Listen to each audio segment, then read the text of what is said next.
주택가에서 총기 난사 사건이 발생했습니다. 한낮 발생한 이번 사건으로 경관 4명이 숨지고 4명이 부상당했습니다. LA 다운타운에서 대학교 버스와 메트로 열차가 충돌하는 사고가 발생했습니다. 탑승객 25명이 인근 병원으로 후송됐습니다. 컬럼비아 대학에서 친팔레스타인 시위가 이어지며 학교 측이 출입에 제한을 걸었습니다. 캘리포니아 대학교 LA 캠퍼스에서도 시위대 대치가 이어지고 있습니다. 저소득 아파트 입주에 10년이 걸리고 있습니다. 이를 개선하기 위한 한인 커뮤니티 차원의 노력이 이어질 계획입니다. 독립선거구 재조정위원회 설립안이 11월 주민투표에 회부됐습니다. 시의회는 오늘 관련 개정안을 최종 승인했습니다.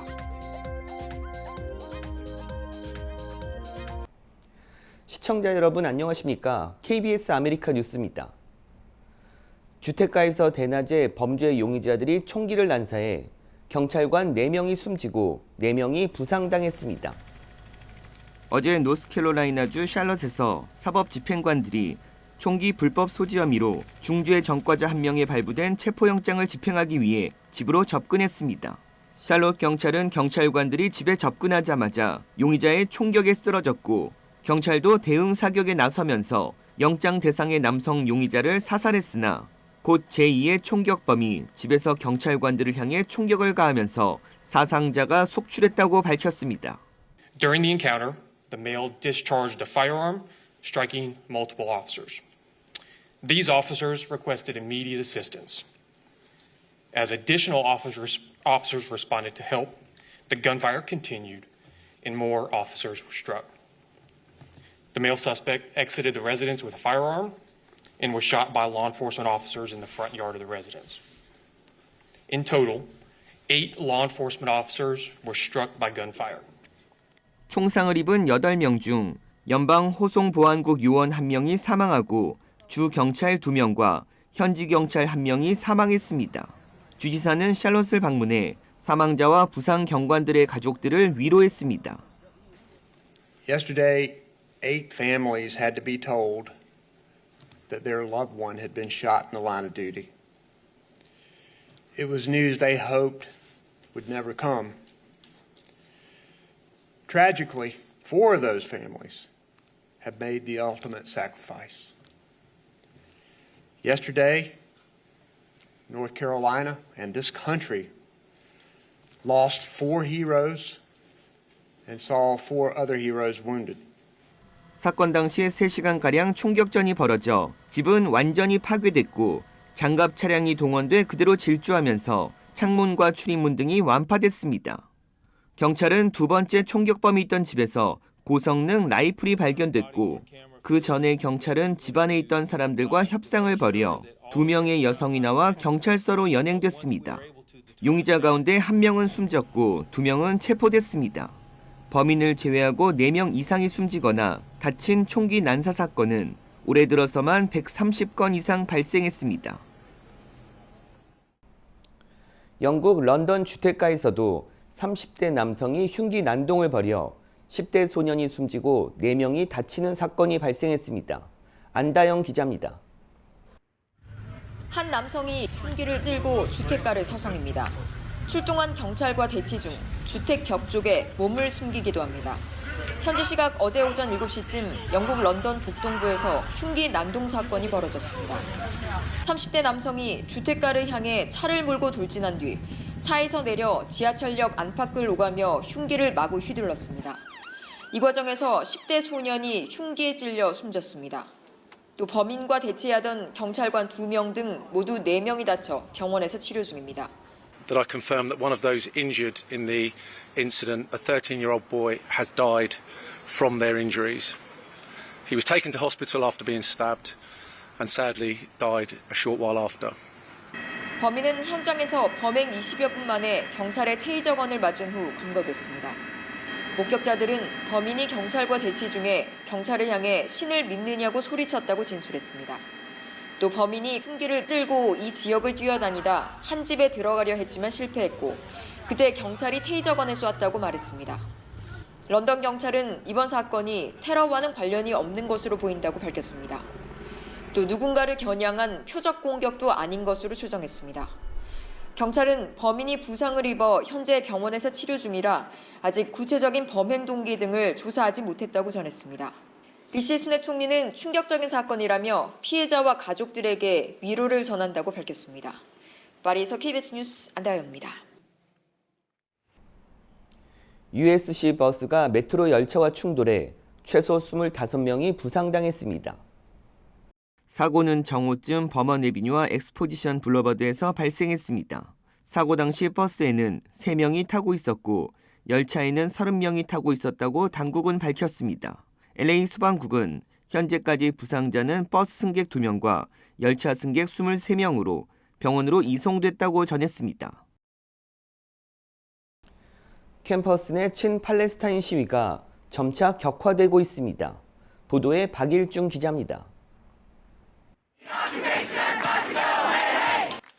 친팔레스타인 시위 학생들이 구호를 외치며 컬럼비아 대학교 주요 건물인 해밀턴 홀 앞을 에워싸고 있습니다.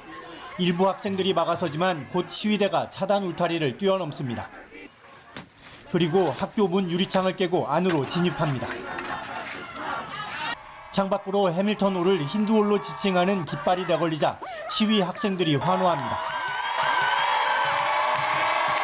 힌두는 이스라엘군에 의해 숨진 팔레스타인 5살 어린이의 이름입니다.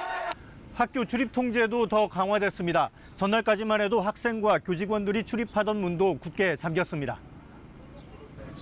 출입문은 한 곳만 개방했고 교내 기숙사에 사는 학생이나 필수 인력만 안으로 들어갈 수 있습니다. 학교 측은 전날 오후 2시 학생들의 통보한 텐트 철거 시한이 지나자 정학 처분을 내리기 시작했습니다. 이에 학생들은 해산을 거부하고 맞서다 새벽 2시 건물을 점거한 겁니다. 학교 측은 건물을 점거하고 있는 학생들을 퇴학시킬 것이라고 경고하고 있습니다. 하지만 학생들은 100명 이상이 함께하고 있다며 요구가 관철될 때까지 물러나지 않겠다는 입장입니다. 현지 시각으로 지난달 18일 컬럼비아 대학에서 경찰이 학생 100여 명을 체포한 이후 미국 내 20여 개 대학에서 모두 1000명 안팎의 학생이 체포된 것으로 집계되고 있습니다. 뉴욕에서 KBS 뉴스 박일중입니다. 어젯밤 UCLA에서는 친팔레스타인과 친이스라엘 시위대가 또 충돌했습니다. 어젯밤 11시 30분쯤 양측 시위대 사이 대치가 시작됐습니다. 충돌 전 친이스라엘 측 맞불 시위대는 딕슨 플라자에 설치된 야영지 바리케이트 앞에서 메가폰을 이용해 소리치고 음악을 틀었던 것으로 알려졌습니다. 이어 밤 11시 40분쯤 양측 시위대 사이 다툼이 벌어져 UCLA 경찰 6명이 나서 두 시위대를 분리시켰습니다. 당시 전체 맞불 시위대는 약 60명에 달했다고 UCLA 학보는 전했습니다. 이후 오늘 새벽 12시 15분쯤 양측 시위대가 각각 물러서면서 상황은 진정됐습니다. 지난 18일에도 UCLA에서는 양측이 충돌하는 사태가 벌어져 캠퍼스 내 보안은 강화된 상태입니다. 저소득 아파트 입주자에 대한 문제점을 LA시에 전달하자는 한인사회의 움직임이 추진되고 있습니다. 이우수 기자가 취재했습니다. 아파트에 가면은 무조건 대기자 명단에 넣어주겠다고 기다리라 그러는 그렇게 이야기를 하는데 우리 한인타운이 그런 아파트에서는 이야기를 하면서 10년이 넘게 기다려야 된다고 이야기를 합니다. 그러면은 지금 제 나이가 몇인데 10년 있다가 그러면 하늘나라 가서 아파트 찾습니까? 아파트 매니저에게 뇌물로 건넬 목돈을 마련하기 어렵고 아는 사람의 소개를 통해 입주할 수 있는 백도 없는 입주 희망자의 하소연입니다. 개발붐으로 저소득층 아파트 공급이 지속되고 있지만 내가 들어갈 수 있는 집은 없다는 겁니다. 비영리 단체에 접수된 한인들의 불만 사례를 보면 저소득 아파트 입주를 위해 수만 달러 상당의 뒷돈을 강요당한 경우 저소득이 아닌 일반 사람이 대기업 시 입주한 것에 대한 불만 등 황당한 사례들이 많습니다. 그만큼 저소득 아파트 입주 과정이 투명하지 않다는 겁니다. 일반 개발업자가 뭐 한인타운, 다운타운 이렇게 LA에서 개발하는 아파트의 일부의 퍼센테이지는 저소득 패밀리 또는 노인분들에게 이제 책정이 돼야 되는 그런 룰이 있습니다. 하지만 그동안 투명하게 이러한 유닛들이 누구에게 배포가 되는지, 누구가 어플라이 할 수 있는지 이런 절차가 없었기 때문에 사실상 많이 진짜 도움이 필요하신 저소득 패밀리들에게 이런 유닛들이 돌아가지 않았거든요. 한인타운 노동연대는 오늘 KYCC와 함께 기자회견을 열고 다가오는 주말 LA시 도시개발국 담당자에게 한인들의 목소리를 전하기 위한 공청회를 열 계획이라고 밝혔습니다. 한인타운에 지어지는 아파트 내에 이런 저소득층 이런 유닛에 저소득 아파트에 대한 정보들이 많이 대중들에게 공개가 되고 또 이런 정보들을 우리말로 받게 되고 선정 작업도 투명하게 될 수 있도록 우리 주민들의 목소리를 시 관계자들에게 전달하는 데 꼭 좀 참여해 주시길 부탁드립니다.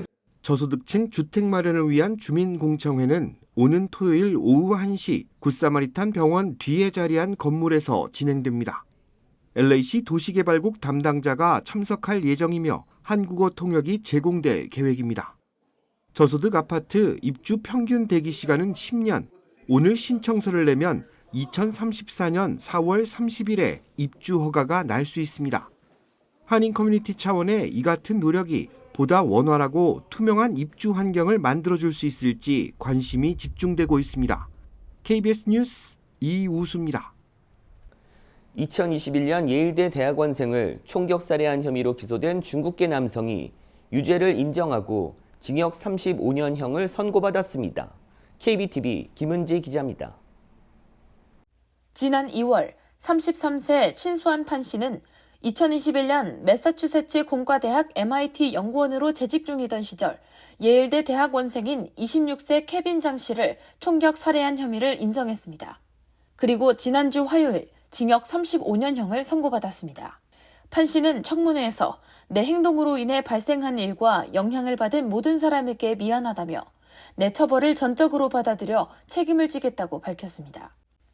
판 씨는 지난 2월 6일 아침 코네티컷주 뉴헤이븐의 한 중고차 매장에서 차를 훔쳐 예일대 대학원생 케빈 장 씨가 운전하는 차를 쫓아가 그에게 여러 차례 총을 쏴 살해한 혐의를 받고 있습니다. 당시 케빈 장 씨의 시신은 예일대 메인 캠퍼스와 약 1.6km 떨어진 지점 차 근처에서 숨진 채 발견됐습니다. 예일대 환경대학원 석사과정에 재학 중이던 케빈 장 씨는 MIT 졸업 후 예일대 대학원에 진학한 여자친구 자이언 페리와 약혼한 지 불과 일주일 만에 참변을 당해 안타까움을 더했습니다.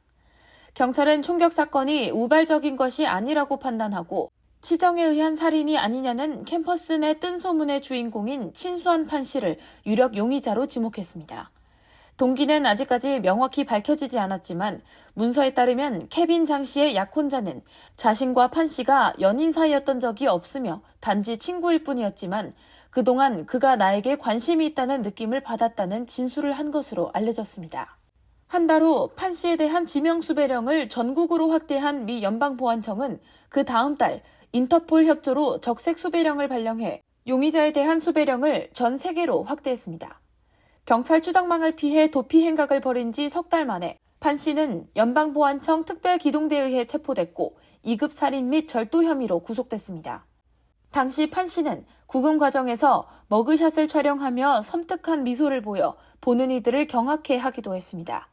중국 상하이 출신으로 밝혀진 판 씨는 2006년 미국 이민 후 시민권을 취득했고 MIT 학부 졸업 후 인공지능 AI 전공으로 대학원에 진학했습니다. KBTV 뉴스 김은지입니다. LA시의회 개혁의 핵심 안건인 독립선거구 재조정위원회 설립안이 11월 주민투표에 회부됐습니다. 윤범수 기자가 보도합니다. LA시 의회는 오늘 LA 독립선거구 재조정위원회 설립에 대한 개정안을 출석 의원 13명 만장일치로 승인했습니다. 정확히 말하면 지난해 11월 한 차례 통과시킨 설립안을 개정해 최종적으로 11월 투표에 붙이는 것을 확정지은 것입니다. 시의회 승인에 따라 LA시 검찰은 이제 11월 선거에 붙여질 투표 법안 작성에 착수하게 됩니다. 11월 투표에서 주민들의 과반 찬성이 나오면 10년에 한 번씩 LA시 선거 구획을 재조정하는 일은 완전히 주민들의 손에 맡겨지게 됩니다. 기존 시의원들이 자신의 선거 구획에 영향력을 행사하는 이른바 게리맨더링이 사라지고 독립된 위원회가 인구 분포와 주민 성향에 따라 선거 구획을 정하게 됩니다. Once and for all, take redistricting completely out of the hands of this council and give it to citizens to decide who will represent them rather than having elected officials decide which citizens they want to represent. 100년 만에 시 헌장을 개정해 주민들의 승인을 받아야 하는 일인 만큼 그동안의 과정은 결코 순탄치 않았습니다. 지난해 11월 이미 한 차례 설립안이 통과된 이후에도 보완이 필요하다는 각계의 여론이 쏟아지며 지난한 개정 작업이 계속 이어져 왔습니다. 이번에 새롭게 개정된 내용 중에는 유권자나 심지어 미국 시민이 아니더라도 독립선거구 재조정위원회에 참여할 수 있도록 자격을 확대했습니다. 또 공청회에서 8개 지역별로 1명씩 무작위로 주민을 추첨해 위원회 활동에 참여시키는 안도 추가됐습니다. 그 밖에 위원회의 모든 대화는 영어와 스페니쉬로 실시간 번역 기록되며 주요 문서나 대회 홍보물의 경우 한국어를 비롯한 14개 언어로 제작되는 것도 포함됐습니다. This commission will have 16 commissioners who serve 10-year terms, and after completing their service, commissioners will not be eligible to run for any council district seat whose boundaries they helped draw. LA시의회는 오늘 회의에서 LA시 선거구 외에 LA 통합교육구를 위한 독립선거구 재조정위원회를 만드는 안 역시 찬성 12대 반대 0표로 통과시켰습니다. 권고안에는 위원회에 학생들의 부모나 보호자, 16세 이상 학생들까지 참여 자격을 확대했으며 시의회 승인에 따라 관련 법안 역시 투표에 회부될 예정입니다. KBS 뉴스 윤범수입니다. 조 바이든 대통령이 전례 없는 새 이민 정책을 고려하고 있는 것으로 알려졌습니다. KBTV 전상희 기자입니다. 언론에 따르면 새 이민 정책은 10년 이상 장기 체류해오고 시민권자 가족들까지 두고 있는 서류 미비자들에게 워크 퍼밋을 제공하는 동시에 대규모 추방과 국경 폐쇄 등 초강경 정책을 병행하는 내용이 중점 검토되고 있습니다. 이민 위기를 조속히 해소하지 않으면 바이든 대통령으로서는 일반 유권자들은 물론 이민자 표심까지 대거 상실해 재선에 성공하지 못할 것이라는 강한 경고를 받고 있습니다. 2년 연속 국경에서 붙잡힌 외국인들은 2022년 238만 명에 이어 2023년 247만 명으로 급증했습니다. 이들 중에 상당수가 뉴욕시와 워싱턴 DC, 시카고, 덴버 등 민주당 아성으로 마구 보내져 해당 지역에서는 심각한 사회 문제가 야기되고 있습니다. 이에 조 바이든 대통령은 민주당 출신으로서는 전례 없는 일부 관대한 조치와 초강경 국경 정책을 병행하는 새로운 이민 정책을 마련해 올 여름 공표할 것으로 예상되고 있습니다. 첫째, 이민자 혼잡 가족들에 대해서는 일시 체류와 취업을 허용하는 패롤 정책을 단행하고 워크 퍼밋 카드를 제공하는 방안을 고려하고 있습니다. 대상으로는 1,050만 불법 이민자들 가운데 65%나 차지하고 있는 10년 이상 장기 체류자들 중 미국 시민권자와 결혼한 배우자와 미국에서 출생한 시민권자 자녀를 두고 있는 서류 미비자들입니다. 불법 이민자들 가운데 한인 등은 미국 비자를 갖고 왔다 체류 시한을 넘긴 오버스테이어들이기 때문에 미국 시민권자와 결혼하면 미국 내에서 영주권을 신청해 받을 수 있지만 국경을 넘은 중남미 출신들은 이민 서류 자체가 없어 그 혜택을 이용하지 못하고 있습니다. 미국 시민권자와 결혼해 5년 내지 10년이 지난 서류 미비 배우자들만 해도 70만 명에서 110만 명에 달하고 있습니다. 여기에 농장 근로자 중에 서류 미비 이민 노동자들 100만 명에게도 워크 퍼밋 카드를 발급하는 방안을 고려하고 있습니다. 버락 오바마 대통령이 대선을 앞두고 불법 체류 청소년들에게 추방을 유예하고 워크 퍼밋 카드를 발급해 연 인원으로 80만 명에게 혜택을 주고 있는 다카 정책에 이은 승부수가 될 것으로 해석되고 있습니다. 한편 바이든 대통령은 서류 미비자 구제 조치만은 실행할 수 없는 상황이어서 트럼프 못지않은 초강경 국경 정책, 추방 정책을 병행하게 될 것으로 언론들은 전하고 있습니다. 바이든 대통령은 남부 국경에서 특정 한도를 설정해놓고 그보다 많은 이민 행렬이 몰리면 즉각 국경 폐쇄에 돌입하는 방안을 이미 제시해놓고 있습니다. 여기에 오바마 바이든 때와 같이 한 해에 100만 명 이상 불법 체류자들을 추방하는 매스 디포페이션도 단행할 것으로 언론들은 내다보고 있습니다. KBTV 뉴스 전상입니다. 한 무면허 미용업소에서 이른바 뱀파이어 시술 주사를 맞은 여성 3명이 면역 결핍 바이러스 HIV에 감염된 것으로 드러났습니다. 질병통제예방센터 CDC는 뉴멕시코주 보건당국과 공동으로 진행한 역학조사 결과 2018년 한 40대 여성이 약물 남용이나 성적 접촉, 수혈 등 의심할 만한 요인이 없는데도 HIV에 감염되는 일이 있었다고 밝혔습니다. 감염자들은 무면허 미용업소에서 시술을 받은 이용자들로 총 5건의 HIV 감염 사례가 확인됐는데 이전부터 HIV 보균자였던 2명을 제외한 3명은 모두 문제의 업소에서 뱀파이어 시술로 불리는 자가혈소판 풍부혈장 시술을 받다가 감염됐다고 보건국은 밝혔습니다. CDC는 한 번 쓰고 버려야 하는 일회용 장비를 재활용한 결과라며 미용주사 서비스 과정에서 오염된 혈장을 통해 HIV가 전파된 사례는 이번이 처음이라고 설명했습니다. 이달 초 13억 달러에 달하는 파워볼 1등 당첨자는 암 투병 중인 라오스 출신의 이민자로 확인됐습니다. 포틀랜드에 사는 46살 챙 세판 씨는 오리건주 복권협회가 연 파워볼 1등 당첨자 기자회견에 참석했습니다. 오리건 주법은 예외적인 경우가 아니면 복권 1등 당첨자의 신원을 공개하도록 하고 있습니다. 1994년 미국으로 이민 왔다고 자신을 소개한 세판 씨는 8년 전부터 암 진단을 받아 일을 하지 못하고 있고 현재 항암 치료를 받고 있다고 말했습니다.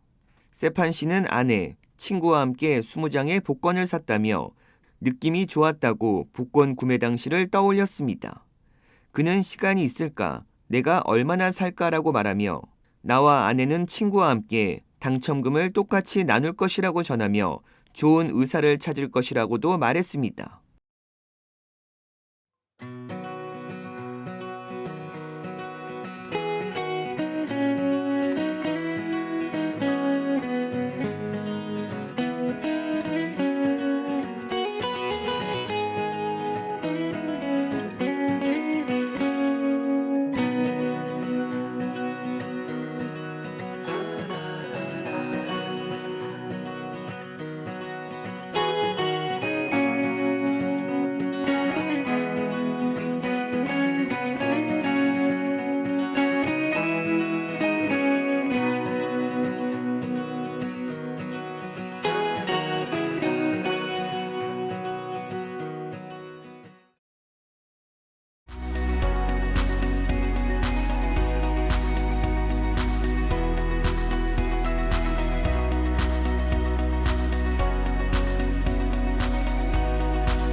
KBS 아메리카 뉴스 마칩니다.